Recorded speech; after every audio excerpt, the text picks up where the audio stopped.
የጀግንነት የአይበገሬነትና የጽናትን ታሪክ የሚያዩበት ፊልም በቶሮንቶ ሊቀርብ ነው። በስመጥሩ ዓለም አቀፍ ፊልም ባለሙያ ፕሮፌሰር ኃይሌ ገሪማ የተሰራው ብላክ ላየንስ ሮማን ወልቭስ የተሰኘው ፊልም የፊታችን ጁን 21 ቶሮንቶ ውስጥ ለእይታ ይበቃል።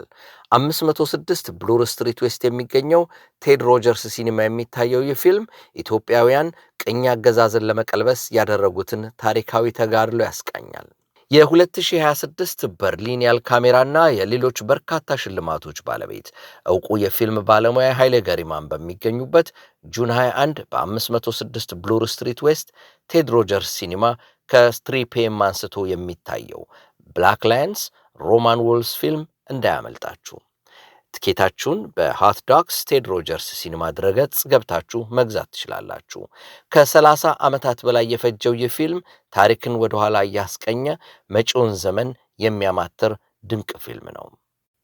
ብላክ ላየንስ ሮማን ወልቭስ